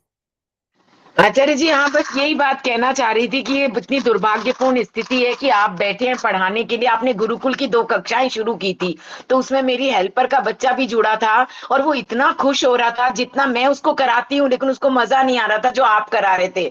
तो उसके मार्क्स भी पूरे आ रहे थे, पर 2 ही क्लास अटेंड, 10 ही दिन कर पाया, फिर वो क्लास बंद करी क्योंकि दूसरे बच्चे नहीं जुड़ रहे थे। तो ऐसे में क्या करें आचार्य जी? उनको यही जोड़ो ना जैसे आप जुड़े हो, साथ बैठाओ। वो तो स्कूल जाता है आचार्य जी। कोई इलाज नहीं है। हाँ। हाँ, एक अच्छा, गारंटी ले सकते हो, एक गारंटी ले सकते हो। तो जब 30 छुट्टी हो 40, तो अरे छुट्टी हो बात तो सुन लो बिठा ना, सकते हैं। पहले मेरी बात सुन लो भैया। अब हाँ 30-40 बच्चे पहले इकट्ठे आप करो, मैं नहीं करूंगा, मेरा काम नहीं है इकट्ठे करना, मेरा हाँ काम तो जी, कक्षा है। मैं क्यों इकट्ठा करता रहूं, कहाँ से लूं? नहीं सही आप बात है। आप इकट्ठे करो, मेरा तो काम पढ़ाना है, मैं सिखाना है, मैं सिखा दूंगा, लेकिन काम आपका हम्म, है, ये मेरा काम नहीं। मैं तो 2 बार प्रयत्न कर चुका हूँ, हालांकि मेरा काम वो नहीं था, फिर भी मैंने जहां जहां था मैंने सबको बताया, आप लोगों को बताया, आपने भी पुरुषार्थ किया, लेकिन उसके बाद रिजल्ट तो 0 रहा। नहीं कोई आचार्य जी, सेवा छुट्टी में बिठा सकते हैं उसको? छुट्टी में। अगर उसकी छुट्टियां जब हो तो उसको साथ में बिठा सकते हैं? हाँ हाँ, मैं तो और क्या बोल रहा हूँ, आप तो वैसे रोज आप तो कह रहे हो स्कूल जाता है इसलिए आप नहीं बैठा पा रहे, नहीं, कभी भी छुट्टी हो बिठाओ। तब। ठीक है, मैं कह रहा ठीक हूँ है। वो तो आपके ऊपर है ना, जब मर्जी बैठाओ, मैं तो आपके ऊपर सारी बात छोड़ रखी है। आप धन्यवाद आचार्य। जब मर्जी बैठाओ, और आपके लिए बहुत लाभदायक होगा, बच्चे का भी जीवन बन जाएगा, उसको समझ में आ जाएगी कि करना क्या चाहिए, कैसे करना होता है, क्या करना होता है, क्या नहीं करना होता, सब समझ में आएगी बात। ठीक है आचार्य जी। हाँ जी, अब आपको जो सर अगला, जी, एक मैं प्रश्न पूछना चाह रही आप थी। पूछो पूछो पूछो, पहले प्रश्न पूछो। जैसे मैंने एक बार आपको मैसेज भी डाला था कि जैसे नवरात्रे करते हैं, मतलब जो भी उसके पीछे कोई 9 के पीछे भी कोई खास स्पेसिफिक रीजन है, या मतलब कुछ मतलब 9 ही दिन क्यों करते हैं, मतलब जिस भी वजह से। मैंने कहीं सुना था कि चेंज ऑफ, जैसे आर्य समाज में की चेंज ऑफ वेदर होती है, तो इस वजह से भी ये लाइट खाना चाहिए, वो पॉइंट भी ठीक उन्होंने बोला। मतलब मेरे बाद में मन में आया कि 9 ही क्यों मतलब करते हैं, कुछ देखो 9 कभी का कभी कुछ खास। इसी प्रश्न का उत्तर ये होता है कि अगर 7 रखते तो आप तब भी ये पूछते 7 क्यों, 11 रखते तो आप कहते भाई 11 क्यों। बाकी जो उन्होंने नवरात्र का रखा है, उन्होंने 9 देवियां बनाई हैं और उनके हिसाब से है तो एक ही, उसके अलग अलग रूप बना रखे हैं। और जो अलग अलग रूप बनाए हैं तो कोई ब्रह्मचारिणी है, कोई कोई है कुष्मांडा है, अलग अलग नाम है उनके। तो उनके गुणों को जीवन में आत्मसात करना, और जो आपने भोजन की बात की है उस बदल लेना, ये आपको एक प्रेरणा देने की बात है। बस वो परिवर्तन का समय होता है, इसलिए आपको ये 9 दिन कह दिए। आप ऐसा करोगे तो आप अच्छा जीवन में और लाभ उठा पाओगे। हाँ जी, संतोष नंदवानी जी क्या कहना चाहते हो, बोलो। आचार्य जी, संतोष नंदवानी जी पहले। ये नवधा भक्ति होती है ना अपने में, 9 प्रकार की भक्ति, उससे इसका संबंध है थोड़ा सा। थोड़ा 9 सा और देवियों ज्यादा हो, कोई बात नहीं, हमें कोई आपत्ति नहीं है, से जितना नवधा हमने बता दिया, ठीक है। हाँ जी, संतोष जी क्या कहना चाह रही हैं, बोलो। मैं ये संतोष कहना चाह रही हूँ नंदवानी। आचार्य जी, हमारे मैंने कहीं पढ़ा था, पता नहीं कौन सी पुस्तक में, कि हमारे ऋषि मुनि जो है वो नवग्रह जो उनको मानते थे, और नवग्रह को अपना उनको शांत करने के लिए उसी प्रकार वो उपवास करते थे, और अपना जो उनकी तपस्या थी वो उस तरह उसका ज्ञान बढ़ाते थे। कुछ कुछ ऐसा पढ़ा था मैंने। जो जो पढ़ा है वो गलत पढ़ा हुआ है, ठीक नहीं है ये। अब यहाँ आप यहाँ से सूरज के लिए क्या कर लोगे बताओ। आप चाहे व्रत रख लो, चाहे उपवास करो, कुछ भी कर लो, सूरज को क्या समझा दोगे, चांद को क्या समझा दोगे बताओ। अब राहु केतु या मंगल बृहस्पति को, शुक्र को और इसको बुध को क्या कर लोगे। आपके पास कौन सा ऐसा तीर मारोगे उसको कि जो चुप शांत हो जा भैया, तो इतना हमारे पर क्यों ऐसा कोई कुठाराघात कर रहा है। हाँ सुनीता जी बोलो। हाँ जी आचार्य जी, हमारी डॉक्टर सुषमा जी ने तो हमें ये इसका संबंध आयुर्वेद की 9 औषधियों के साथ जोड़ा है। ठीक है, वो बताती होती हैं इसके वो ठीक है, वो तो कह रहा हूँ ना आपको, खान पान ये इन सब इसका जो संबंध जो बाकायदा प्रत्यक्ष है, उससे तो लाभ होगा आपको। नक्शवा जो इतने ऊपर है उनका क्या कर लोगे। ना आप देख नहीं सकते, पहले तो रात को जो तारामंडल होता है वहां भी आप सप्तऋषि ढूंढने में आग 1-1 घंटा लगा दोगे, कहाँ गया वो, किधर है। ध्रुव तारा तो फिर भी दिख जाएगा, बाकी तो पता ही नहीं लगना। जो दिखता ही नहीं है आपको, इतना करोड़ों मील दूर है, वो आपको क्या कर लेगा, आपका क्या बिगाड़ लेगा, कुछ भी नहीं बिगाड़ सकता। और सूर्य आदि का मैंने बताया, वो आपके क्लोज है, जो आपका पूरा संबंध है वो आपका कर सकते हैं। आप बुद्धिमत्ता से काम करोगे तो लाभ पहुंचाएंगे, मूर्खता करोगे तो आपको दंड दे देंगे वो। हाँ जी, अब और कौन किसने कुछ बोलना है, पूछना है तो पूछो। आचार्य जी, नवदा भक्ति को भी थोड़ा एक्सप्लेन कर दो, वो क्या मेरे को नवदा नहीं भक्ति पता कि है? नवदा भक्ति मिथिलेश मैंने तो भी मैंने भी आज सुना, मैंने कहा चलो। मेरे को नहीं पता, नवदा भक्ति मैंने पढ़ा नहीं है, और ये पढ़ा भी हुआ तो इस समय याद नहीं है। मिथिलेश जी आओ सामने, आओ बताओ, कुछ पता है तो बताओ क्या ये होती जी है। जैसे वो होती है ना अष्ट सिद्धि, ऐसी नवधा भक्ति भी है उसके अंदर। ये उसमें कोई बात नहीं, नवदा भक्ति एक ही चीज है कि 9 भक्तियां हैं, क्या है ये। 9 प्रकार की भक्ति है। कोई इनमें से नवधा, एक आदि बताओ क्या होती है। सुख, शांति, साहस, शक्ति, भक्ति, संतोष, प्रेम, सौंदर्य, सिद्धि। ये भक्तियां हैं सारी। ये सब हिंदी में है। हमने तो ये उसमें पढ़ी थी अमरकोश के उसमें कहाँ पढ़ी थी बस। नवधा भक्ति और अष्ट सिद्धि, हमारे गुरुजी बहुत सुनते थे इसको, हमें याद भी थी नवधा भक्ति, बड़ी भूल कोई गए। बात नहीं, हमें कोई आपत्ति नहीं है, हम पहले बात तो तो याद सुनेंगे। है, अणिमा, महिमा, गरिमा, लघिमा, प्राप्ति, प्राकाम्य, शीतम, वशितम, ये तो याद है। ये नवधा भक्ति भूल गए। ठहर, ये अणिमा को थोड़ा एक्सप्लेन करना जरा। अणिमा या लघिमा की कोई इन दोनों में से एक्सप्लेन करो, क्या होता है इससे। जैसे मान लो मैंने सिद्ध कर लिया, मैं फिर लघिमा में मैं क्या कर पाऊंगा। इनकी तो अलग अलग व्याख्याएं जी, मैंने व्याख्या याद नहीं है मेरे को। अरे लघिमा माने छोटा हो जाना। वह अणिमा, महिमा, अणि का मतलब छोटे से छोटा, महिमा माने बड़े से बड़ा, इतना ही हो सकता है। तो क्या मैं बन जाऊंगा, ऐसा आकार मेरा बन जाएगा, मैं ये पूछ रहा हूँ, हो जाएगा। अब मैं इसको देख के बताऊंगी आपको। अष्ट सिद्धि ठीक है, नवधा भक्ति का ना बहुत आता है। देख के बता देना बस, ठीक है, शांत रहो। चलो जी, अब अंजू चौधरी क्या कहना है, बोलो। आचार्य जी, मैंने एक महात्मा प्रभु आशीष जी की पुस्तक पढ़ी थी नवरात्रि का, उसमें तो उसमें तो उन्होंने लिखा था कि ये 9 इंद्रियों की शुद्धि के लिए नवरात्र रखे गए हैं। उन्होंने अपने विचार जो लिखे थे, जो चिंतन मनन किया होगा उस पे। ठीक है, देखो हर व्यक्ति अपने अपने दृष्टिकोण को बना करके चलता है कि मैं इसमें से क्या निकाल सकता हूँ और इससे जनता को, लोगों को क्या लाभ मिल सकता है, तो इसमें कोई आपत्ति नहीं है। तो जीवन से संबंध रखती है ना ये बात है। अब देखो ये 5 है, ये ठीक है। अब ये 5 जब है तो इस 5 के तो बहुत सारे अर्थ हैं। 5 क्या चीज है, आपको 5 का जिसका पता होगा आपको 5, तो आप तो ये वाली बात कह रहे हो, मैं कहूँ मैं तो ये नहीं कह रहा हूँ, मैं तो दूसरी बात कह रहा हूँ। फिर तो ये कोई आपत्ति नहीं इस बात में। जो जिसको कह रहा है वो उसके जीवन से संबंध जोड़ करके बोलता है, तो कोई आपत्ति नहीं। अपने इंद्रियों को संयमित करने के लिए आप 9 दिन के लिए व्रत रख रहे हो तो कोई बात नहीं, ठीक है। महात्मा प्रभु आशीष जी ने भी, मतलब वही कह रही हूँ कि अपना चिंतन लिखा है उन्होंने इस दृष्टिकोण से देखा। हो गई, दोबारा मैं दोहराओ, हो गई बात कि वो उन्होंने इस दृष्टि से कहा है। मैं, हाँ जी सविता बोलो। आचार्य जी, सुषमा दीदी से बहुत महत्व सुना है नवरात्रों का। उन्होंने ये भी बताया कि अन्न छोड़ने का भी एक कारण है कि अन्न जो है हमारे बीमारी का एक मुख्य कारण होता है। अन्न, गेहूं वगैरह, अगर इनको छोड़ने से हमारे शरीर को बहुत लाभ होता है, इसलिए छोड़ देते हैं। ठीक है, बिल्कुल। और जब कुट्टू काटा और ये सब आप खाते हैं ना कभी, और आप आजकल तो पता है ऊपर पहुंच जाते हैं कई बार, पुराना जब बेच देते हैं ना वो लोग, खाना ले अस्पताल पहुंच जाते हैं पहले और फिर ऊपर भी पहुंच जाते हैं, खत्म। ऐसा भी होता है।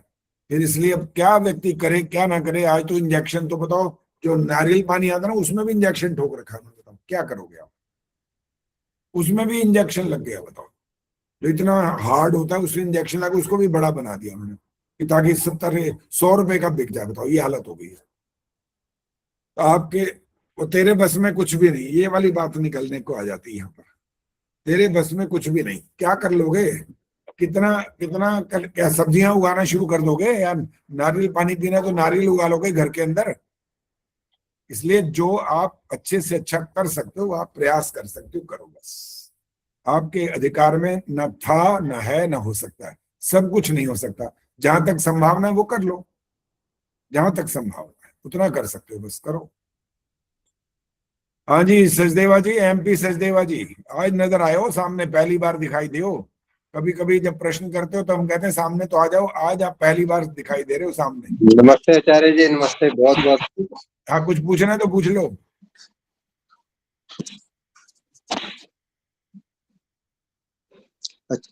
आचार्य जी, एक हमारे समाज में चर्चा चलती है हाँ। कि दूसरा मंत्र जब बोलते हैं उसमें आहुति का, पहले जो संविदा लगाते हैं, संविदा दान जब करते हैं, तो दूसरे में जात वेद से इदन्नमम बोलना चाहिए या नहीं बोलना चाहिए? तो एक व्यक्ति ऐसा है जो अड़ा हुआ है, कहते हैं ये बोलना चाहिए क्योंकि ऋषि ने पुस्तकों में लिखा हुआ है। बाकी सब कहते हैं ये नहीं बोलना चाहिए क्योंकि यजमान जो बैठे होते हैं तो वो संविदा दान कर देते हैं उसमें, संविदा वाला जो मंत्र है सुसुमेधाय वाला, उसमें करनी चाहिए। अब सुनो बस, वो अर्थात दूसरे मंत्र से जब स्वाहा शब्द आया तो फट तैयार हो जाते हैं, आहुति डाल देते हैं। तो एक बात सोचना चाहिए कि अगर एक व्यक्ति उस समय पहले ये वाली बात बता दे, समझा दे कि यहाँ पर स्वाहा आएगा, यहाँ पर आहुति नहीं डालनी है, दूसरा बाद तीसरा मंत्र जब आएगा तब आहुति डालनी है, ये वाली बात जब समझाई जा सकती है तो कहीं ऐसी असंभव बात तो नहीं है कि ये कहा जा रहा है कि मंत्र याद कर लो इतनी देर में। ये तो नहीं कहा जा रहा, सिर्फ ये कहा जा रहा है कि आहुति मत डालो। और अगर नियम की बात करें, नियम यही होता है कि महर्षि ने जो लिखा है वो मान्य होना चाहिए बस। और ये बात कोई और आर्य समाज के अंदर ये वाली बात तो आज तक स्वीकार नहीं कर पाए कोई।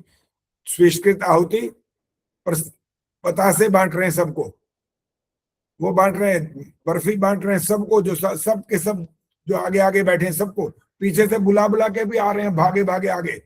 जैसे ऐसे लग रहा है कि जैसे ये आहुति देते ही तुम्हें मोक्ष मिलने वाला है, ऐसे खुश होकर ये आहुति डालते हैं वो। अरे कोई मोक्ष नहीं मिलना, इससे कुछ नहीं होना। नियम नियम नियम नियम होता है भाई। बिना आप एक बात बताओ, आप सबसे बड़े बुद्धिमान मान लो, अभी कक्षा की बात हो रही है, 10वीं में आ गए, वहां पर आप स्कूल में जा रहे हो, आप सबसे ज्यादा अच्छे अंक लेकर के आते हो, लेकिन आप सिविल ड्रेस पहन करके पहुंच गए, दंड मिलेगा? इनाम नहीं मिलेगा इस बात का कि तुम सबसे ज्यादा नंबर लेने वालों में से हो, कोई नहीं मिलेगा नंबर। दंड मिलेगा कि नियम क्यों भंग किया आपने। इसलिए यहां पर भी जब महर्षि ने हमको कह दिया तो आंख बंद करके स्वीकार कर लो बस। अब कोई आपत्ति वाली बात नहीं होनी चाहिए। अगर यहाँ तो ये सिद्ध करो कि आप महर्षि से ज्यादा विद्वान हो और उसका लॉजिक दो पूरा, और सिद्ध करो कि महर्षि ने तो इतने घंटे की समाधि लगाई थी, तुम लगा सकते हो? नहीं कर सकते तो छोड़ दो, अपनी बुद्धिमत्ता परे रखो और उनने जो कहा उसको मान्यता दो बस। अंतिम आहुति, 3 अंतिम आहुतियां, सचदेवा जी आप ही बताओगे कभी आपके आर्य समाज में ऐसी मान्यता मानी गई है क्या? वहां बिल्कुल स्पष्ट लिखा है, सर्वम वै पूर्णम स्वाहा की बात कर रहा हूं मैं। वहां लिखा हुआ है घृत को सुरवा में भरकर 3 आहुतियां दें। अब बताओ वहां पर सारे सामग्री डालते हैं कि नहीं डालते? बोलो। सभी डालते हैं जी। इन्होंने मानी महर्षि की बात? नहीं मानी। यही तो मुसीबत है ना, वो अपने आप को सब बुद्धिमान ऐसा मानते हैं और पंडित जी कराने वाले वही तो बुला बुला के कहते हैं आ जाओ भैया पूर्णा होती हो रही, आज ही यही डाल दो। ऐसे लगाते हैं। वही तो करवाते हैं, पुरोहित करवाते 100% हैं। समाजों में तो डालते हैं, एक भी समाज ऐसा नहीं है जहाँ नहीं डालते। क्योंकि मेरे जैसा उनको मिला कोई नहीं ना असल में। जो कहे स्वामी दयानंद बड़े हैं कि तुम बड़े हो, भाई ये जवाब दो पहले तो। अगर तुम ज्यादा बड़े हो तो मैं तुम्हारा विरोध करता हूँ। आचार्य जी मैं कम से कम 10-12 समाजों में तो दिल्ली के जा चुका हूँ, वहाँ कोई भी नहीं मानता ये। मैं तो कहते 10-12 हैं क्या, अगर 100 में से 100 ही कह दो, 10-12 की क्या बात है, सारे के सारे यही कर रहे हैं, कोई मानने सारे को के तैयार सारे, नहीं। बिल्कुल बिल्कुल सब ठीक बात। अपनी डपली अपना अपना राग लापते रहते हैं। ओम त्वन्नो अग्ने वरुण से अष्टाज्याहुति लिखा हुआ है वहां पर, अष्ट आज्याहुति। आज मैंने घी होता है, सामग्री नहीं होता, और वहां पर भी सामग्री डलवाते हैं, पंडित जी डलवाते हैं खुद। चलो जी अब सामग्री क्या होती प्रारंभ कर दो, कमाल की बात है। इतना अर्थ भी नहीं पता कि आज मैंने घी होता है, स्पष्ट लिखा हुआ है भाई सब। अब फिर एक बार छोटा सा लॉजिक वो देते हैं यहाँ पर। वो कहते हैं जी देखो सामग्री का तो नाम कहीं है ही नहीं, तो इसका मतलब क्या हो गया, सामग्री की आहुति देनी नहीं चाहिए। फिर उनकी बुद्धि पर फिर तरस आता है हमारे को, सामग्री की आहुति देनी नहीं चाहिए। तो स्वामी जी ने लिखा क्यों है सामग्री की हो, सामग्री ये वाली चीजें मिला करके अब सामग्री की आहुतियां दो। नाम नहीं लिखा ना कि यहाँ सामग्री दो, लेकिन जहां पर घृत लिखा हुआ है वहां पर तो घृत की आहुति देनी चाहिए ना, ये तो स्पष्ट हो रहा है ना। नहीं तो आप सबसे पहले ओम उद्बुद्ध स्वाग्ने जब बोलोगे क्या वहां सामग्री डाल दोगे? सूर्य ज्योति तक आते आते आपकी अग्नि प्रचंड हो गई और वहां पर नहीं लिखा है कि आज्याहुति। इससे सिद्ध हो गया कि ये नहीं कहा गया तो ये आहुति साथ दी जा सकती है, यहाँ सामग्री दी जा सकती है और देनी चाहिए, नहीं तो सामग्री का जो औचित्य है वो खत्म हो जाएगा। जो लिखा है वो तो मानना नहीं, और जो नहीं लिखा उसको है ना ये कैसे मान लें, फिर ये तो फिर धर्म न्याय नहीं कहलाएगा। हाँ जी सुमन सूद जी क्या बोलना है, कुछ बोलो। धन्यवाद आचार्य जी, बहुत बहुत हमारे आभार। यहाँ तो घी, हम 8 आहुति घी की ही देते हैं आचार्य जी। बड़ी अच्छी बात, क्योंकि मैंने भी जहां जहां आर्य समाजों में जहां तक मेरा अधिकार था मैंने भी उनको कहा ये त्वन्नो अग्ने वाले जो मंत्र हैं 8 मंत्र, यहाँ पर घृत की आहुति है, सामग्री की आहुति मत दिलवाइए। और कोई कोई लोग मान लेते हैं, कोई कोई है, कोई कोई, ज्यादातर नहीं मानते। कहने लगे जी नहीं अब तो इतनी अग्नि देर इतनी देर हो गई, अब तो सामग्री डालने दो। मैं कहा सुनो इसका उत्तर सुनो फिर। इसका उत्तर है स्वामी दयानंद ने लिखा है, संस्कार विधि में स्पष्ट लिखा है, यदि और अधिक आहुति देने की इच्छा हो तो गायत्री मंत्र और विश्वानी देव मंत्र से जितनी आहुतियां दो, और लक्ष आहुति तक लिखा, उन्होंने लक्ष आहुति देनी हो तो इतना लंबा चौड़ा यज्ञ कुंड बनाओ और ये सब करो, लिखा तो है। फिर माननी नहीं है बात तो बात खत्म हो गई, फिर तो कोई इलाज तो है ही नहीं फिर वहां पर। और अगर वो अधिक इच्छा है तो वहां पर इन मंत्रों से आप आहुतियां दे लो, कौन मना कर रहा है। हाँ जी पद्मा जी आप चुपचाप बैठी हैं आज तो। आचार्य जी आर्य समाजों में तो प्रातःकालीन यज्ञ और सायंकालीन यज्ञ जो होता है वो भी एक साथ ही कर देते हैं, 16 आहुति भी अलग अलग नहीं देते हैं। और मैंने अपने शास्त्री जी को कई बार कहा है इस चीज को कि आप ये गलत कर रहे हैं, आप इसे ठीक करिए, पर कोई असर ही नहीं है किसी के ऊपर इस बात का। देखो एक बात सुनो, आपने ये 16 वाली जो बात की है ना, हाँ जी 16 आहुतियां जो 16 की बात कर रहे हो, ये घृत की आहुति हैं या सामग्री की हैं या दोनों की हैं, कौन सी ये बताओ। 4 तो वही जो पहले घी की आहुति दी जाती है, अग्नय स्वाहा, फिर उसके बाद जो है सामग्री की, मतलब सूर्य वो। ज्योति। ठहरो ठहरो ठहरो, अभी मैं रुक जाओ, मैं भी अब यही पूछूंगा ना एक बात। हाँ जी। 4 तो घृत की हो गई, 4 सूर्य ज्योति हो गई, 8 हाँ जी। उसमें भोगना प्रणय हो गई, ये 16 हाँ हो जी। गई। हाँ अब जी। प्रश्न खड़ा ये हो गया, घृत की आहुतियां सभी लोग डालते हैं? नहीं, नहीं डालते, सब नहीं और फिर डालते। ये वाला 16 वाला उत्तर ही गलत हो गया। स्वामी जी लेकिन ने ये थोड़ी आचार्य कहा जी, था। हाँ बोलो बोलो चलो। लेकिन सुबह और शाम का यज्ञ की तो आहुतियां वैसे अलग दी जानी चाहिए ना, उनके नहीं, साथ मिलके। नहीं, अभी मेरे प्रश्न वाले उत्तर पे डटो पहले, फिर उसके बाद आगे मैं दूंगा आपका उत्तर। ठीक है। मेरा प्रश्न ये है कि 4 जब घृत की आहुतियां दे रहे हैं तो वो तो यजमान डालता है, हाँ और जी। स्वामी दयानंद ने ये कब लिखा, यजमान तो ये वाली मिला करके 16 दे और बाकी लोग 12 आहुतियां दे करके ही सोचे इनकी 16 हो गई, ऐसा कैसे माने? हाँ, ये तो नहीं लिखा बस उसमें। इसलिए वो वाला जो प्रश्न का उत्तर है वो है ही नहीं। 16 नहीं होती है, कभी भी नहीं हो सकती वो। नहीं तो आचार्य जी तो वैसे सायंकालीन के वैसे उसकी भी 8 बाद की आहुति हैं, वो उसी के साथ दी जानी चाहिए ना वैसे तो। तब कितनी हो जाएंगी? नहीं, वो तो 12 रहेंगी वैसे तो, फिर 4 वो घी की तो यजमान ही देगा जैसे। फिर 16 कहाँ हुई? बात तो हमारे 16 पे अटकी हुई है, उसका जवाब नहीं मिल रहा हमें कि 16 वाला जो आप उत्तर देते हो उसका तरीका है हमारे पास, हमें पता है ना कि तो 16 कैसे होती है। दे सकते हैं आप 16 क्या? मैं तो 300 से ऊपर 400 तक पहुंच गया अब तो मैं। वो तो आचार्य जी हम भी एक्स्ट्रा देते हैं, गायत्री की भी और इसकी विश्वानी देव के मंत्रों की भी और भी मंत्रों की, लेकिन उन्होंने लिखा है ये जो। कम से कम 16 आहुतियां, लिखा है ना, कम से कम। हाँ जी। अधिक दो तो अच्छा है, पुण्य तो ज्यादा इसी में छुपा हुआ है, ज्यादा दो। हाँ जी। हाँ जी। अगर 16 की बात सिर्फ अटक गए तो 16 आप पूरी कर नहीं सकते हो, वो नहीं हो पाएंगी 16 इन्हीं उसके मंत्रों बाद, को। उसके बाद उन्हें ये कहा जा सकता है कि गायत्री की आहुति दिलवा दें तब 16 कर दें, या विश्वानी देव मंत्र की हाँ हाँ आहुति दे दी जाए तब 16 हो जाए। बिल्कुल, ठीक है। उसी से दे 16 क्यों, उसे आगे बढ़ो, क्यों 16? हाँ जी। हाँ जी। कम ठीक से है। कम जब लिखा है ना, वो तो व्यक्तिगत ये कहा गया कि देखो भाई, जो अगर व्यक्ति इतना भी नहीं पढ़ता ना तो कम से कम इतना कर ले, ये अर्थ है इसका तो। हाँ लेकिन आप जी। ज्यादा तो नहीं कर सकते हो, ज्यादा कर सकते हो तो करो ना, वहां कोई आपके लिए कुछ रोक थोड़ी लगा रखी है उन्होंने। ज्यादा करो, अच्छी बात है, ज्यादा करने से नुकसान थोड़ी हो रहा है। हाँ जी, प्रिंसिपल जी कहाँ गई आज? ठहरो, सबसे अलग अलग बात आचार्य करनी है जी, भाई। आचार्य जी जो सिर्फ सवेरे ही हवन करते हैं, जैसे मैं सुबह ही करती हूँ, तो उस हाँ समय दोनों प्रकार की आहुतियां दे देनी चाहिए, प्रातः काल और सायकाल की। हाँ जी, दे देनी चाहिए। अच्छा जी, थैंक यू। ठीक है जी। हाँ जी, प्रिंसिपल कहाँ गई हैं? उनसे बात करनी है, कहाँ गई वो? फिर प्रेम हंस जी आप तैयार रहो,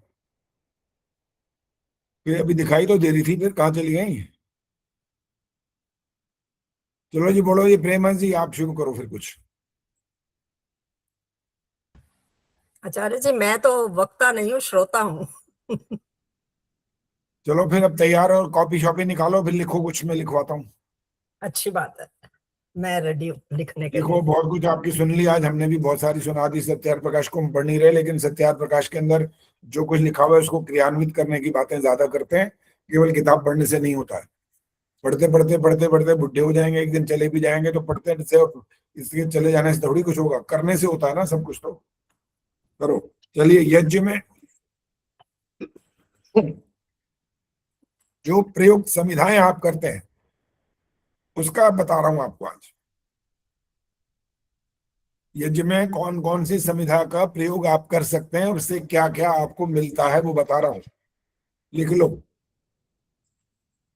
ज्यादातर हम आम की संविधा का प्रयोग करते हैं, अधिकांश, क्योंकि ये सर्व सुलभ हो जाती है, मिल जाती है।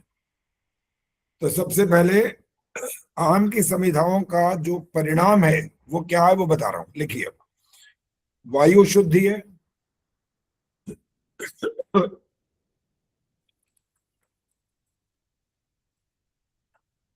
ऊर्जा वृद्धि है,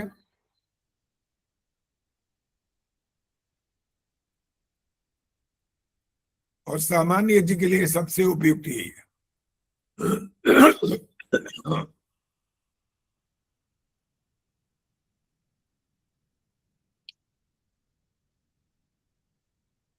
दूसरा स्थान है पीपल। यदि आप पीपल की संविधाओं आचार्य से क्या बोला दूसरा? पीपल पिपल बोलते हो ना, पिपल, पीपल पीपल पीपल, जिसका पत्ता हृदय के आकार का होता है वो बहुत दूसरी लाभ क्या देता है। बताई? हाँ, दूसरी पीपल बोला तो है अभी। नहीं, आप एक पीपल तो कैमरा ऑन तीसरा करके रखा करो ना, देखने में पता लग जाता है मैं क्या बोल रहा हूँ। अब कैमरा बंद करके बैठ जाते हो और फिर कहते हो ये बताओ, ये दोबारा बताओ।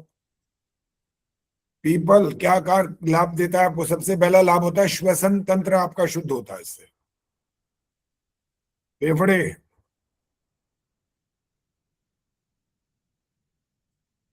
दूसरा लाभ होता है वातावरण की शुद्धि, और तीसरा लाभ होता है सकारात्मकता बढ़ती है। सकारात्मक सकारात्मकता बढ़ती है। सकारात्मकता होती क्या है राज चावला जी, बताना जरा आप। सकारात्मकता क्या चीज की कहलाती है, क्या मतलब होता है इसका? मुझे व्याख्या करनी नहीं आती जी। अच्छा ठीक है, हाँ जी प्रेमन जी बाद में बताएंगे, पहले निर्मल डाबरा। हाँ जी, माइक ऑन करो, फिर बोल दो गया। पॉजिटिव रहता है इंसान, नेगेटिव नहीं सोचता है। उदाहरण दिया करो, बिना उदाहरण की बात कुछ नहीं होती है। मतलब ये कि कोई भी गलत नहीं सोचते, जो भी हम सोचते हैं सही सोचते हैं।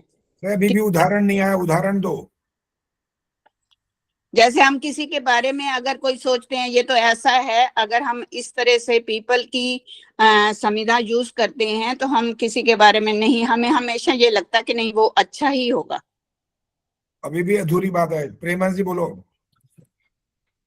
इन्होंने उदाहरण दिया पीपल के पत्तों का, पीपल की संविधा का, तो इससे यह है कि हमें ये पता है कि पीपल के पत्ते जो हैं या पीपल से बनाई गई जो संविधा है उससे वायु शुद्ध होती है। ये हमें विचार रहेगा हमेशा के लिए दिमाग में कि इससे शुद्ध होती है। जो हम प्रयोग कर रहे हैं ये हमारे लाभकारी होगा, वातावरण को शुद्ध करेगा, हमारे मन में सोच जो है ऐसी आएगी कि हम खुश होते हैं उससे। ये नहीं कि ये क्या हो जाएगा, क्या फायदा है इसका, उल्टा नहीं सोचेंगे, सीधा सोचेंगे, जो कि हमें लाभकारी है, हमें भी लाभकारी है बाकियों को। अभी अप्रोप्रिएट नहीं है। इंदिरा टांगरी जी बोलो। आचार्य जी, छोटा सा एग्जांपल है कि अगर एक गिलास को मैं पानी से भरती हूँ आधा, तो सकारात्मक सोच होगी कि ये आधा गिलास पानी का है, और नकारात्मक होगी कि आधा गिलास खाली है। ये वाले बात ठीक है, अभी उदाहरण नहीं दिया, उदाहरण चाहिए हमें, सकारात्मकता का उदाहरण।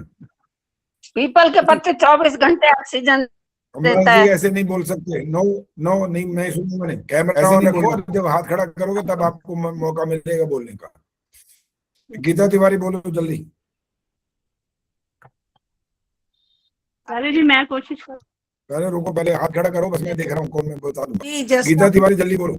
जी आचार्य जी, यदि हमने जैसे कोई परीक्षा दी है नौकरी के लिए, तो पूरी पुरुषार्थ के साथ दी है, तो हमारे मन में विचार आएगा मैं जरूर सफलता प्राप्त करूंगी, यही आएगा विचार, दूसरा नहीं आएगा। पद्मा चावला जी बोलिए जल्दी फटाफट।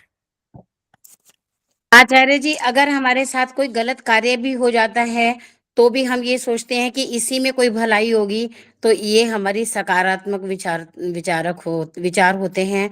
जैसे मान लीजिए किसी का एक्सीडेंट हो गया और उसमें वो बच भी गया, तो हम ये कहते हैं कि चल हमारा इतना ही नुकसान हुआ है, इससे ज्यादा नुकसान नहीं हुआ, तो ये हमारी सकारात्मक विचार होता है।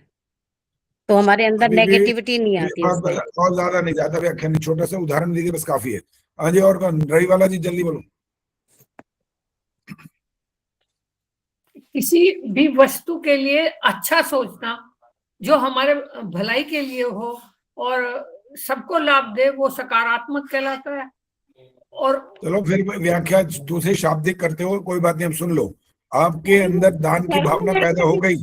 नहीं अब नहीं बोलना, अब नहीं बोलना, जब मैं बोल रहा हूँ फिर बात खत्म हो गई। अब आपके अंदर दान की भावना पैदा हुई, आपने अपने मन के अंदर संकल्प किया आप पंचमहायज्ञ रोज करेंगे, ये है सकारात्मक। काम करो, काम करने की बात करो, आप काम क्या करोगे? सकारात्मक का मतलब केवल ये थोड़ी है कि मैंने इतना सोच लिया, करने की बात करो ना, मैंने ये करना है, ये होता है सकारात्मक काम करना। लड़ाई झगड़ा नहीं करेंगे, झूठ नहीं बोलेंगे, चोरी नहीं करेंगे, निंदा नहीं करेंगे, ये सारे काम आप जब करोगे तो आपका विचार सकारात्मक बनेगा। ये हो गया इसका पीपल की समिधाओं से यज्ञ करने का लाभ। आगे चलो, इसके बाद है पलाश, जिसको ढाक बोलते हैं। इसका लाभ क्या होता है? पहला, कीटाणु नाशक होती है ये।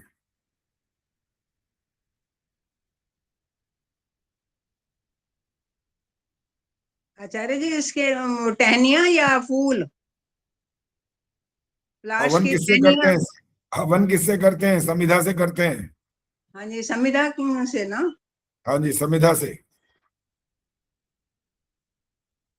कीटाणुओं का नाश करने में इसकी योग्यता ज्यादा होती है पलाश की समिधाओं की, और एकाग्रता बढ़ाने की शक्ति होती है इसमें। आपके मन को एकाग्र कर सकती है ये चीज।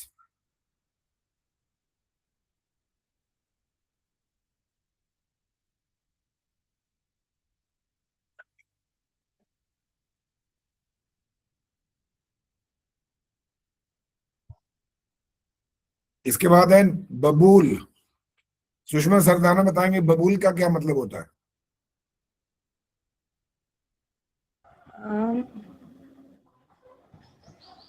और किसी को पता है तो हाथ खड़ा करो। हाँ जी, रवि बालाजी बोलो। हाँ अच्छा जी, आम भाषा में उसको बढ़ कहते हैं, बढ़ के। हाँ जी, इंदिरा टांगरी जी बोलो। जी, ये जो प्लांट है ये कांटेदार होता है, मगर ये दांतों के लिए इसकी दातुन बहुत स्वस्थ करती है, दांतों को बहुत अच्छी होती है। और बोलते क्या है इसका नाम?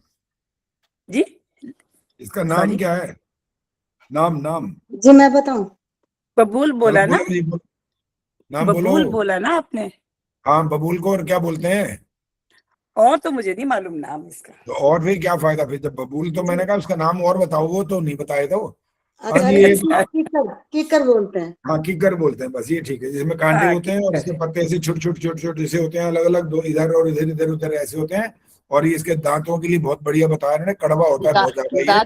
दातुन का काम करते हैं आचार्य। हाँ जी, दातुन के लिए बहुत अच्छा होता है। और ये क्या है, जीवाणु और कीटनाशक होता है। इसकी जो होती है ना, इसमें धुआं ज्यादा निकलता है इसमें से। आचार्य जी, ये कड़वा तो नहीं होता, नीम कड़वा होता है। ये भी कड़वा होता है, मीठा नहीं होता ये भी।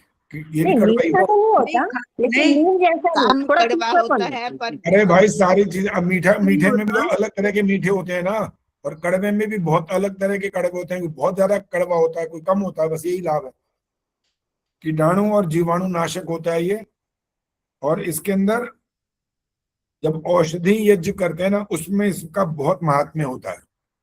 जो औषधियों वाला यज्ञ करो तो उसमें इसका महत्व ज्यादा होता है। अब ये पांचवा आ गया, इसका नाम होता है बेल।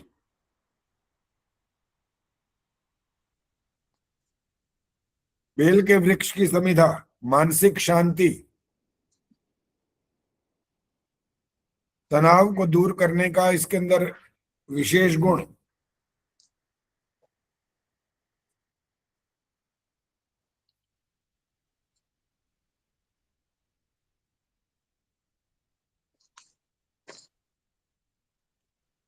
तनाव दूर करता है इसकी समिधाओं का प्रभाव, और मानसिक शांति प्रदान करता है। इनके बाद है देवदारू। आचार्य जी, सुगंधित होती है ये। आचार्य जी फिर से रिपीट करिए प्लीज। देवदारू सुगंधित, सुगंधी होती है मुख्य रूप से, और ध्यान करने में बहुत इसका लाभ होता है।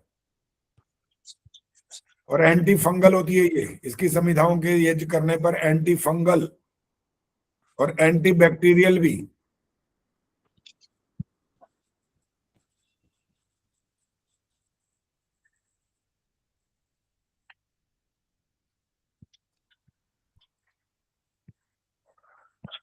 ये 6 हो गई। और 7वीं समिधा है बेर वाली समिधा। बेर का जो वृक्ष होता है, बेर की समिधा मन की स्थिरता के लिए। कौन सी जी? मन की स्थिरता के लिए बेर, बेर वाली जो समिधा होती है। आचार्य जी, बेल तो पहले भी लिखवाया है। बेर बेर बेर पहले बेल लिखवाया, बेल। बाकी मत बोला करो भाई, बाकी से वो आपसे पूछते नहीं है, आप बोलते हो तो सारे 3-4 इकट्ठे बोल पड़ते हैं। धैर्य के लिए और साधना और संयम के लिए बेर के वृक्ष की समिधा से यज्ञ करने पर ये लाभ हो सकते हैं। मन की स्थिरता, धैर्य, साधना और संयम। और एक और 8वीं संविधा जो है आपको ये लाभ पहुंचाती है, उस वृक्ष का नाम है शमी। शमी वृक्ष नकारात्मक शक्ति जो होती है इससे दूर हो जाती है और ऊर्जा में वृद्धि होती है।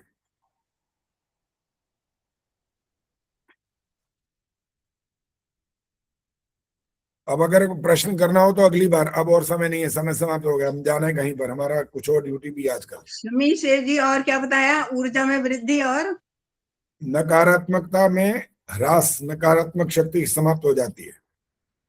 ओम द्यौः शांतिरन्तरिक्षं शांति, पृथिवी शांति, औषधयः शांति, वनस्पतयः शांतिर, विश्वे देवाः शांतिर, ब्रह्म शांति, सर्वं शांति, शांतिरेव शांति, सा मा शांतिरेधि। ओम शांति शांति शांति। जो बोले सो अभय। वैदिक गुरु महर्षि दयानंद की जय। भारत माता की जय। आर्य समाज वेद की ज्योति, ओम का झंडा, वैदिक ध्वनि।